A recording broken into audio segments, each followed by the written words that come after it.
Praise the Lord. सबको जय मसीह की। आज सच में परमेश्वर का आत्मा ने मेरी अगुवाई की है कि मैं आपके साथ वचन को शेयर करूं, और मैं जानती हूं आज का वचन आपकी लाइफ में रियली फ्रूटफुल होगा और आपकी डेस्टिनी को चेंज करने में मदद करेगा। तो हम परमेश्वर के कलाम में जाते हैं। मोस्ट ऑफ टाइम हम ये चीज़ सोचते हैं कि व्हाट इज़ द रीज़न, हम मेरा ब्रेक थ्रू मुझे क्यों नहीं मिल रहा, मैं उस लेवल में बढ़ क्यों नहीं पा रहा, बढ़ क्यों नहीं पा रही, क्या रीज़न है। सम टाइम क्या होता है, छोटी सी बात होती है लेकिन हम उसे इतना सीरियस नहीं लेते। लेकिन हमारे मेरे स्पिरिचुअल फादर अपोस्टल अंकुनुल्लाह जी कहते हैं कि छोटी छोटी बातें जो होती हैं वही हमें ग्रेटनेस के लेवल में लेकर जाती हैं। छोटी बातें होती हैं लेकिन वही बातें हमें महान बनाती हैं ना। तो ऐसी एक छोटी बात है कि हम कभी ऐसा होता है कि सम पर्सन हमारे साथ रॉन्ग करते हैं और हम उन्हें माफ़ नहीं कर पाते। हमें लगता है ये छोटी सी बात है, उन्होंने गलत किया तो नहीं मन कर रहा उनसे बात करने का ना। तो दैट सम टाइम वो ऑफेंस, जो वो फॉरगिवनेस जो परमेश्वर आपसे चाहता है, अगर आपको लगता है कि मैं अगर किसी को माफ़ कर दूंगा तो माफ़ कर दूंगी तो इसमें मेरा क्या फ़ायदा। परमेश्वर कहता है इसी में तेरा भला है, इसी में तेरी भलाई है, इसी में तेरा ब्रेक थ्रू छुपा है, इसी में ही तेरा नेक्स्ट लेवल में बढ़ना छुपा है ना। तो अगर जीसस हमारी ओर है तो हमारा विरोधी कौन हो सकता है ना। तो हमें ध्यान ये रखना चाहिए कि रियली क्या क्या सम टाइम कुछ एनिमीज हमारी लाइफ में इसीलिए रखे जाते हैं कि हम ग्रो करने पाएँ, हम आत्मा में बढ़े, हम परमेश्वर की बात को उसी रीति से जोने पाएँ जैसे परमेश्वर हमारे जीवन में चाहता है। पर सम टाइम हम नहीं समझ पाते, इसीलिए हम सर्कमस्टेंसेस में आकर, सिचुएशन में आकर माफ़ नहीं कर पाते। आज का वचन जब आप सुनोगे रियली आपके हृदय में गॉड इस चीज़ को इनकरेज करेगा कि कैसे आपने अपने कर्जदारों को माफ़ करना है।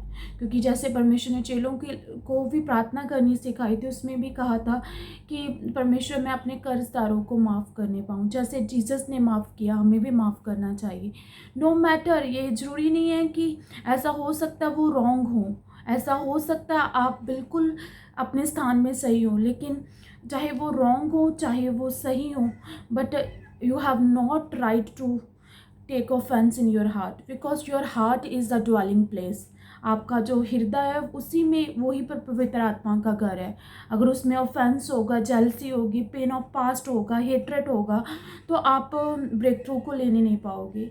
ठीक है, आज का वचन आपको दूसरों को माफ़ करने में और आपको आगे बढ़ाने में आपकी मदद करेगा। और मैं जानती हूँ आज का वचन रियली आपको चेंज करेगा, मोटिवेट करेगा कि कैसे मैंने अपने कर्जदारों को माफ़ करके रियली एक एंट्री करनी है गॉड की किंगडम में ग्रेसफुली ना। तो चलो हम वचन में चलते हैं। दैट मैं छोटी सी बात आपसे, वचन स्टार्ट करने से पहले मैं आपसे बात करना चाहती हूँ। सम टाइम क्या होता है, हमारे नियर डियर, हमारे सिस्टर्स, हमारे कज़न्स, हमारे फ्रेंड्स, सम टाइम हमारे मदर फादर भी हो सकते हैं, हमें ऐसा कोई ताना लगाते हैं, ऐसी कोई पिंच भरी बात करते हैं कि वो हमें हर्ट करती है, हमें पेन होती है ना, ऐसा होता है। लेकिन हमेशा याद रखना जिस बात पर डेवल आपको, क्योंकि सताने वाले वो नहीं हैं, उनके पीछे वो आत्मा है जो सता रही है, ताकि कि आपका फेथ का लेवल डाउन हो और आप परमेश्वर के में उस रीति से ग्रो ना होने पाओ ना। तो सताने वाले तो वो नहीं है, उनके पीछे स्पिरिट है।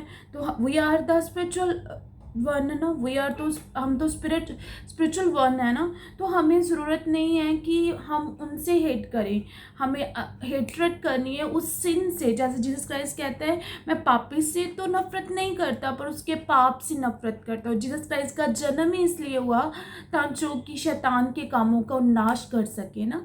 तो इसीलिए इसी प्रकार हमने किसी इंसान के लिए हेट्रेट नहीं रखनी।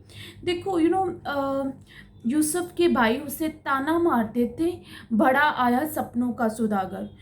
दैट जिस बात के लिए डेवल उसे ताना लगा रहा था, परमेश्वर ने उन्हीं सपनों को यूज़ किया और सच में वो मिस्र देश का प्रधान बन गया। वो सपनों का सौदागर ही बना, वो सपनों को बताकर ही प्रधानमंत्री की पोस्ट में पहुंचा। आज अगर आपको कोई ताना लगा रहा है, आपका फिनांस ऐसा है, आपकी तेरा हालात ऐसा है, तेरी पढ़ाई ऐसी है, तो बोलने में अच्छा नहीं है, उसी बात में परमेश्वर ब्लेस करना चाहता है जिसी बात पे शैतान आप पर अटैक करता है। हालेलुया। इसी रीति से देखो, यू नो दैट मोसेस से भी उसके लोगों ने कहा कि तुझे के ने किसने हमारे ऊपर अगुआ ठहराया, है ना, ताना लगाया। जब उसने एक पहले इस रैली को, एक मिस्री को मार दिया था मोसेस ने, क्योंकि वो उनके भाइयों का विरोध कर रहा था ना। उसके बाद आपने ये स्टोरी पढ़ी होगी ना, तो तभी जब इसराइली आपस में लड़ रहे थे, मोसेस को लगा मैं इन्हें हटाऊंगा, अच्छी बात है कि भाई भाई आपस में ना लड़े ना। पर उन्होंने कहा तुझे किसने हम पर अगुआ ठहराया। परमेश्वर ने सच में मोसेस को ही अगुआ ठहराया, और वो ही मोसेस जो था वो पूरे मिस्र में से इसराइलियों को बाहर निकालने में, चिन्ह चमत्कार करते हुए बाहर निकालने में निकाल नहीं पाया, क्योंकि जो हवा परमेश्वर ने उसी ताने को यूज़ कर लिया। इसीलिए मैं आज आपको मोटिवेट करना चाहती हूँ कि रियली जिस बात पर आपके घर के, अपने नियर डियर, आपको कोई भी जन आपको फ्रस्ट्रेट कर रहा है, आपको ताने लगा रहा है, आपको ऑफेंस कर रहा है, आपको पेन कर रहा है, पिंच कर रहा है आपके हार्ट पर, उसी में बड़ी ब्लेसिंग है। अगर आपकी स्पिरिचुअल आइज ओपन होगी तो आप देख नहीं पाओगे कि आपके एनिमी आपको वहाँ पहुँचा देते हैं जहाँ आप डिजर्व भी नहीं करते, है ना। तो विदाउट एनिमीज तो हम वहाँ पर पहुँच नहीं सकते, है ना। हालेलुया।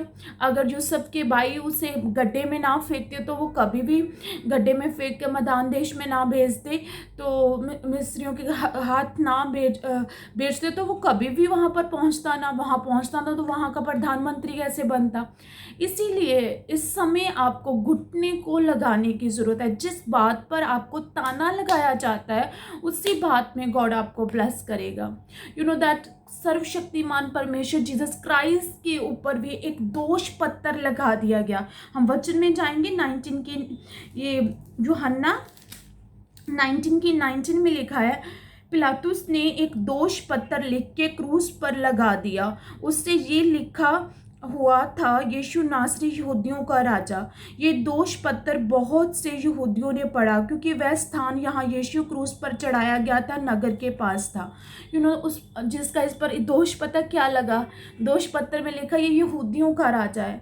अगर आपने डीप बाइबल में कलाम को जानते होंगे तो आप जानते होंगे कि उद्धार यहूदियों के बीच में था। जीसस क्राइस्ट जब तक मुर्दों में से जी नहीं उठे थे तब तक जीसस क्राइस्ट अन्य जातियों में नहीं भेजे गए थे ना, क्योंकि उद्धार यहूदियों से ही स्टार्ट होना था। और रियली उन पर दोष क्या लगा था, ये यहूदियों का राजा। और परमेश्वर ने सचमुच अपने इकलौते बेटे यीशु मसीह को यूज़ किया, और सच में जीसस क्राइस्ट मुर्दों में जी उठे, और पृथ्वी और स्वर्ग की सभी अथॉरिटी उन्हें दे दी गई।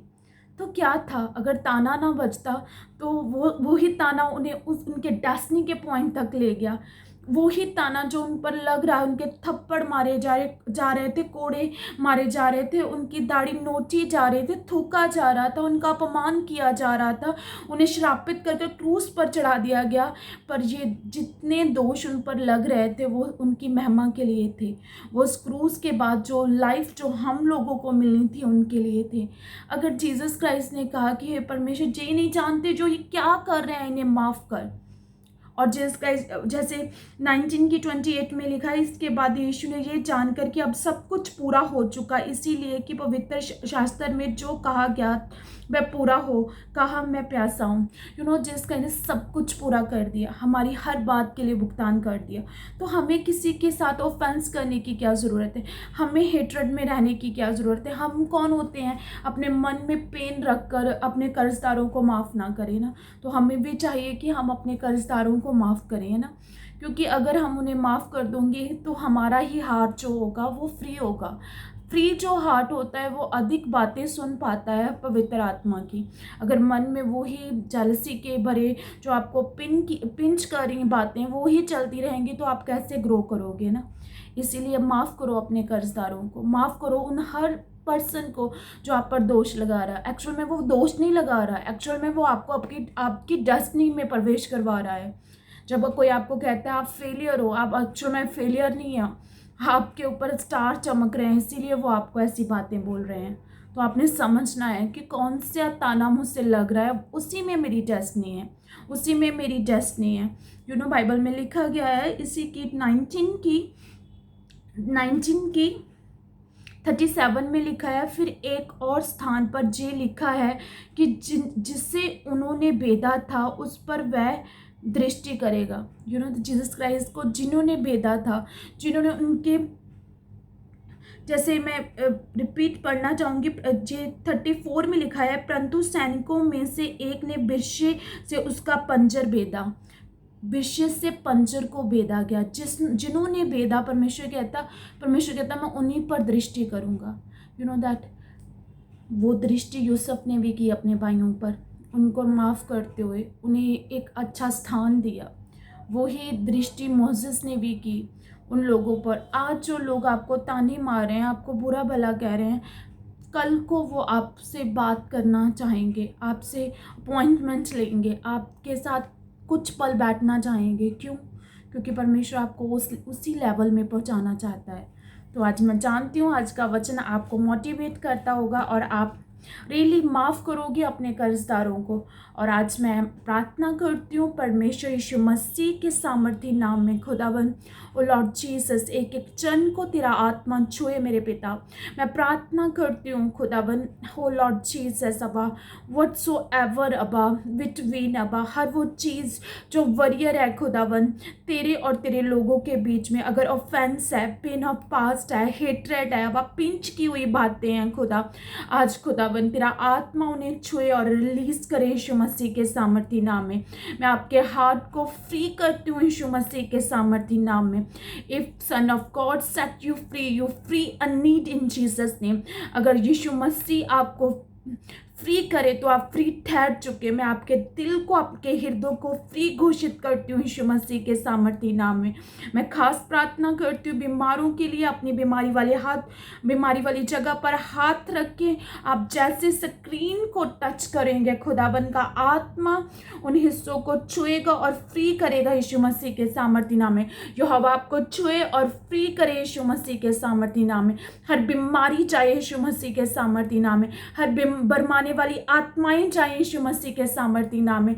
Touch your screen and receive miracle in the mighty name of Jesus Christ. मैं परमेश्वर की फायर के साथ एक एक जन को फ्री घोषित करती हूँ यीशु मसीह के सामर्थी नाम में। अगर यीशु मसीह, जहाँ कहीं परमेश्वर का आत्मा वहाँ आज़ादी है, वो आज़ादी को लो और ग्रहण करो यीशु मसीह के सामर्थी नाम में। मैं प्रार्थना करती हूँ आज का वचन आपकी जिंदगियों में 100 गुना फल लेकर आए और अंधकार की ताकतें से चुराने ना पाए, in the mighty name of Jesus Christ. Hallelujah, आमीन, आमीन, आमीन।